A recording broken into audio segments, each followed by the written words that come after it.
انہی سپائنوزا کے نظریات کی وجہ سے۔ سپائنوزا کہتا ہے کہ خدا اور فطری عوامل دراصل ایک ہی چیز کے دو نام ہیں، اور سپائنوزا یہ بھی کہتا ہے کہ اگر ہم عہد نامہ قدیم اور عہد نامہ جدید ان دونوں کو اس اصول کے مد نظر میں رکھتے ہوئے کہ خدا اور فطری عوامل ایک ہی چیز کے دو نام ہیں، تو پھر عہد نامہ جدید ہو یا عہد نامہ قدیم ہو، ہمیں ان میں کوئی بھی چیز خلاف عقل معلوم نہیں ہوگی۔ لیکن جب ہم عہد نامہ جدید ہو یا عہد نامہ قدیم ہو، ان کو اگر ہم لغوی معنی پہنائیں گے تو پھر ہر جگہ تضادات، اغلاط اور بدیہی جو ناممکنات ہیں وہ نظر جا بجا آئیں گی۔ سپائنوزا یہ بھی کہتا ہے کہ عوام ہمیشہ اس مذہب کو پسند کرتے ہیں جن کے مطالب تخیل کی زبان میں بیان کیے گئے ہوں اور جن کے گرد ایک مافوق الفطرت دائرہ ہو، ٹرانسڈینٹل ہو، کوئی چیز ایسی جس کی کوئی سمجھ نہ آتی ہو لیکن جس کی پریزنس، موجودگی کا احساس ہو، لیکن وہ آپ کے ذہن، سوچ، سمجھ، عقل اس سے باہر ہو۔ سپائنوزا یہ بھی کہتا ہے کہ جب ایک اس قسم کا مذہب جب مٹ جاتا ہے تو دوسرا مذہب خود بخود لوگ اس جیسا اختیار کر لیتے ہیں اور ایسی باتوں پر ہمیشہ یقین کرتے ہیں جن کے نزدیک، جن کے ہاں یا جن کے گرد مافوق الفطرت چیزیں ملی۔ سپائنوزا کے فلسفے کے مطابق خدا کے ابدی احکام دراصل جن کا اظہار اس دنیا کی ہر شے، ہر چیز سے ہو رہا ہے، جس کا بہترین مظہر انسانی ذہن ہے۔ سپائنوزا یہ بھی کہتا ہے کہ انسانی ذہن ہو یا چاہے یسوع مسیح کا ذہن ہو، کیونکہ سپائنوزا کے مطابق حضرت عیسیٰ علیہ السلام کی اخلاقیات حکمت و دانش کے مترادف ہے۔ اگر ہم حضرت عیسیٰ علیہ السلام سے محبت کر کے خدا سے عقلی محبت کا سکون حاصل کرنا چاہتے ہیں، مختصر یہ کہ سپائنوزا پڑھے جانے کے لیے نہیں ہے، مطالعہ کرنے کے لیے ہے۔ اس کے نظام فکر پر اقلیدس کے اصولوں کی طرح غور و فکر کرنا چاہیے کہ ایک ایسا عظیم فلسفی جس نے صرف 200 صفحات کی کتاب میں اپنی زندگی کا نچوڑ اور لب لباب پیش کر دیا۔ سپائنوزا کے نظام فکر میں 3 بنیادی اصطلاحات ہیں۔ نمبر 1 سبسٹانس، جوہر، اردو میں جوہر کہتے ہیں، انگریزی میں اس کے لیے لفظ سبسٹانس استعمال ہوتا ہے۔ دوسرے نمبر پر ماڈ، MODE، وضع، شکل، صورت، واقعہ، کسی انفرادی شے کو کہتے ہیں جس کی جمع اوضاع ہیں، ماڈز۔ اور تیسری چیز ہے اصطلاح جو وہ ایٹریبیوٹ ہے، صفت ہے۔ ماڈ وضع، شکل، صورت یا کسی انفرادی شے یا واقعے کو کہتے ہیں۔ اس دنیا میں صور و اشکال ہے، یعنی میں، آپ کا جسم، آپ کا دماغ، آپ کی ذات، آپ کی نو، آپ کا سیارہ، یہ سب زمینی اوضاع ہیں۔ سپائنوزا کے فلسفہ کے مطابق ان زمینی اوضاع کے تہہ میں چھپی حقیقت کیا ہے؟ سپائنوزا اس حقیقت کو جوہر کہتا ہے اور اس دنیا کو جوہر اور اوضاع میں تقسیم کر دیتا ہے۔ پہلے تو یہ سن اور سمجھ لیں کہ یہ جو اصطلاح جوہر ہے، سبسٹانس ہے، اس پر 8 نسلیں اس لفظ پر لفظی جنگ لڑ چکی ہیں اور اس پر لکھا بھی بہت کچھ جا چکا ہے۔ جوہر کسی بھی چیز کے، شے کے اجزائے ترکیبی کو نہیں کہتے، بلکہ سپائنوزا کے فلسفے میں جوہر کا مطلب یہ نہیں ہے کہ کوئی خاص چیز کسی خاص مادے سے بنی ہے، یعنی مثال کے طور پر کرسی اگر لکڑی سے بنی ہوئی ہے تو لوگ یہ کہیں گے کہ اس نے ایک خاص مادے سے ترکیب پائی ہے، یعنی اس کا جوہر، اس کا مادہ لکڑی ہے۔ تو اس جوہر کا مطلب جو سپائنوزا استعمال کرتا ہے یہ ہرگز نہیں ہے، بلکہ سپائنوزا کی فلسفی میں لفظ جوہر یا سبسٹانس کا مطلب یہ ہے جس کو ہم ایک مثال سے سمجھتے ہیں، کہ یعنی جب ہم یہ کہتے ہیں مثال کے طور پر کہ فلاں شخص نے یہ بات کی اور یہ بات کی اور وہ بات کی، اور ان تمام باتوں کا لب لباب یا نچوڑ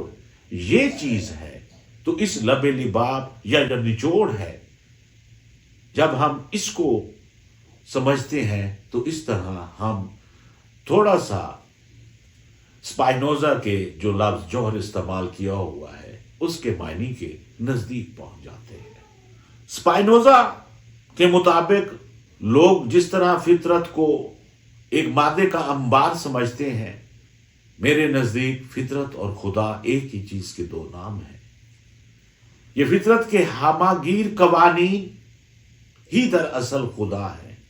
کہ یہ ایک پل جس طرح اپنے ڈیزائن اور ریاضی میکانیات کے اصولوں پر کھڑی ہوتی ہے، یہ دنیا، یہ ٹھوس کائنات عین اسی طرح جس کو خدا کے ہاتھ نے تھاما ہوا ہے۔ اس فطرت کے جو ہماگیر قوانین ہیں جو اس نظام کائنات کو چلا رہے ہیں وہ دراصل خدا ہے، سپائنوزا کی فلسفی کے مطابق۔ سپائنوزا اور کسی خدا کو نہیں مانتا، اور اسی وجہ سے اسے یہودیت کے دائرے سے 24 سال کی عمر میں ہی نکال دیا جاتا ہے اور اسے مرتد قرار دیا جاتا ہے۔ سپائنوزا کہتا ہے کہ فطرت اور خدا ایک ہی چیز کے دو نام ہیں، لیکن دراصل یہ ایک ہی چیز ہے، یعنی یہ فطری عوامل، یہ فطرت کے ہماگیر قوانین ہی دراصل خدا ہے، ان کے علاوہ اور کوئی خدا نہیں ہے۔ سپائنوزا کہتا ہے کہ جس طرح خدا کے ابدی احکامات دنیا کی ہر شے سے ظاہر ہوتے ہیں، اور جس کا بہترین مظہر انسانی ذہن ہے، اور سپائنوزا یہ بھی کہتا ہے کہ جس طرح یسوع مسیح کا ذہن ہے، حضرت عیسیٰ علیہ السلام کی اخلاقیات عین دانش و حکمت کے مترادف ہے، اور حضرت عیسیٰ علیہ السلام سے محبت کر کے ہم خدا سے عقلی طور پر محبت کا سکون حاصل کر سکتے ہیں۔ سپائنوزا کا دیا ہوا یہ فلسفہ وہ دنیا کو نظر آنے والی اس ٹھوس کائنات کو جوہر اور اوضاع میں تقسیم کر دیتا ہے۔ سپائنوزا کے فلسفہ کے مطابق دنیا میں یہ نظر آنے والی تمام چیزیں، یہ صور و اشکال، لیکن ان کی تہہ میں چھپا ہوا جوہر، حقیقت،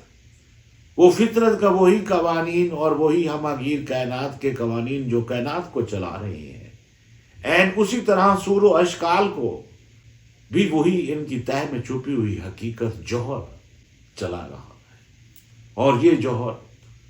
فطرت میں ہے، اور فطرت چونکہ خدا ہے۔ بعد کے جتنے بھی فلسفے 17ویں صدی میں جب سپائنوزا نے اخلاقیات ایتھکس پر کتاب لکھی تو وہ لاطینی زبان میں تھی، کیونکہ 17ویں صدی تک یورپ میں فلسفہ کی اور سائنس کی یہی عمومی زبان لیٹن لینگویج تھی، لاطینی زبان۔ تو اسی طرح لامحالہ سپائنوزا کی ایتھکس بھی لیٹن میں شائع ہوئی، لاطینی زبان میں شائع ہوئی۔ بعد کے جتنے بھی فلسفی آئے وہ کسی نہ کسی طرح سے، اور ہر بڑے فلاسفر نے اپنا نظریہ جو قائم کیا، اپنا جو فلسفہ ایک قائم کیا، ایک نظام فلسفہ دیا، چاہے وہ ہیگل ہو، چاہے وہ سپائنوزا ہو، کانٹ ہو، چاہے وہ شیلے ہو، چاہے وہ فیختے ہو، چاہے وہ برگساں ہو۔ تو بعد میں جتنے بھی آنے والے فلاسفر تھے، چاہے وہ نیٹشے ہو، چاہے وہ شوپنہار ہو، ان تمام فلسفیوں نے اپنا فلسفہ جو قائم کیا، اس کے پیچھے دراصل ہمیں سپائنوزا کا وہ جوہر نظر آتا ہے۔ وہ سبسٹانس نظر آتا ہے، وہ فطرت کے ہماگیر قوانین جس طرح کہتا ہے کہ خدا ہے، اور اسی طرح جوہر بھی فطرت کا عمل ہے۔ سپائنوزا کا فلسفہ تمام نے لیا، کیونکہ شوپنہار کا جو عزم زیست ہے، ول ٹو پار ہے، اور اسی طرح نیٹشے کا جو ول ٹو پاور ہے، عزم زیست ہے۔ یعنی جس طرح شوپنہار نے اپنا فلسفہ دیا جس کا نچوڑ یا تھیم عزم زیست ہے، ول ٹو لائف جسے کہتے ہیں، اور جس طرح نیٹشے نے اپنا فلسفہ دیا جس کا بنیادی تھیم جو ہے وہ ول ٹو پاور ہے، عزم اقتدار جسے کہتے ہیں، اور جس طرح فیختے کا ایچ ہے، اور جس طرح برگساں کی الائن وائٹل ہے، ان تمام کو اگر غور سے ڈیپلی دیکھا جائے تو اس کے پیچھے سپائنوزا کا یہی جوہر اور اعضاء والا فلسفہ نظر آتا ہے۔ جس طرح سپائنوزا دنیا کو جوہر اور اعضاء میں تقسیم کر دیتا ہے، اور ان میں کی چھپی تہ میں سور و اسکال کی چھپی تہ میں اس جوہر کو تمام حرکت کا راز سمجھتا ہے۔ سپائنوزا نے اپنے بعد کے آنے والے تمام فلسفیوں کو اس لیے بھی متاثر کیا کہ سپائنوزا کے فلسفہ میں اتنی جامعیت تھی کہ اس نے لاشعوری طور پر بظاہر بہت سے متضاد فلسفوں کو ایک دوسرے میں سمو دیا، اور ان کی تال میل سے ایک ایسی متناسب وحدت پیدا کر دکھائی جس نے جو اس وقت جدید طرز فکر کا بھی ماں حاصل ہے۔ شوپنہار کا عزم زیست ول ٹو لائف، نیٹشے کا ول ٹو پاور عزم اقتدار، فیختے کا ایچ، اور حتیٰ کہ علامہ محمد اقبال ہماری روایت میں اگر دیکھیں، ایک بہت بڑا مسلم مفکر، فلسفی، گریٹ شاعر کا فلسفہ خودی بھی۔ تو اس طرح جوہر، سبسٹانس اور اوضاع، جس طرح سپائنوزا نے دنیا کو اوضاع اور سبسٹانس میں تقسیم کیا اور اپنے فلسفہ کی بنیاد ڈالی، اور یہ بتایا کہ اس دنیا میں ہر چیز کو خدا محیط ہے۔ اس دنیا میں جو بھی چیز حرکت کرتی ہے سپائنوزا کے فلسفہ کے مطابق وہ خدا کے وجود کے اندر حرکت کرتی ہے اور زندہ رہتی ہے۔ کوئی بھی چیز خدا کے وجود سے باہر نہیں جا سکتی۔ خدا کا وجود انفینائٹ ہے، لہذا اس سے کوئی بھی چیز باہر نہیں ہو سکتی۔ سپائنوزا کا فلسفہ ہمیں یہ بھی بتاتا ہے کہ جس طرح ایک دائرے، ریاضی میں ایک جو دائرہ ہوتا ہے، ایک دائرے کو جو دائرے کے قوانین سے نسبت ہے، خدا کو وہی دنیا سے نسبت ہے۔ سپائنوزا کہتا ہے کہ کس طرح یہ ایک ازلی اصول ہمارے سامنے آیا کہ مثلث کے تینوں زاویے مل کر دو قائمہ زاویوں کے برابر ہوتے ہیں۔ یہ ازلی قانون ہمیں کس نے بتایا؟ سپائنوزا کہتا ہے کہ جس طرح دائرے کے قوانین کو دائرے سے نسبت ہے، اسی طرح خدا کو دنیا سے نسبت ہے، اور اس دنیا میں کوئی ایسی چیز موجود نہیں ہے جو خدا کے وجود کے اندر حرکت نہ کر رہی ہو، اور اس لیے وہ زندہ ہے۔ اس دنیا میں، ٹھوس کائنات میں ہمیں جو بھی چیز نظر آ رہی ہے وہ صرف خدا ہے، اس کے علاوہ اور کوئی چیز نہیں ہے۔ جب فلسفہ کی دنیا میں دیکھا جائے تو اسی لیے بعد کے آنے والے ہر فلاسفر نے سپائنوزا سے کچھ نہ کچھ ضرور لیا، اور سپائنوزا پر سٹڈیز پر لوگوں نے اسے ایک خطاب دیا، اور وہ تھا گاڈ انٹاکسیکیٹڈ فلاسفر۔ لوگ اسے گاڈ انٹاکسیکیٹڈ فلاسفر کہتے تھے کہ سپائنوزا کو تو ہر جگہ خدا ہی نظر آتا تھا، خدا کے علاوہ سپائنوزا کو اور کوئی چیز نظر نہیں آتی۔ سپائنوزا کے فلسفہ کے مطابق جس طرح ایک پل کا ڈیزائن اور اس کے ریاضی میکانیات پر وہ پل کھڑا ہوتا ہے، جس طرح ایک پل کو اپنے قوانین کے ساتھ نسبت ہے، ایک دائرے کو اپنے قوانین کے ساتھ نسبت ہے، عین اسی طرح خدا کو اس دنیا کے ساتھ نسبت ہے۔ یہی جوہر تھا اسپائنوزا کا جب وہ ہیگل کے پاس آیا، اور کس طرح ہیگل نے کانٹ اور اسپائنوزا کی علمیات اپسٹمالوجی کو استعمال کرتے ہوئے وجود کے کئی نظریات قائم کیے۔ ہماری روایت میں اگر دیکھا جائے تو فلسفہ وجود بھی یہی ہے۔ ہماری روایت میں جو فلسفہ وحدت الوجود ہے کہ اس دنیا میں صرف خدا کا وجود ہے، وہی حقیقت ہے، سب اسی کا نور ہے، اس کے علاوہ اور کوئی چیز سسٹین نہیں کر سکتی۔ تو اسپائنوزا کو بھی ہر جگہ خدا ہی نظر آتا تھا، اور اس کے فلسفہ کے مطابق اس دنیا کو چلانے والے جو ہواگیر قوانین ہیں وہی دراصل خدا ہے۔ اسی کے ساتھ اللہ حافظ۔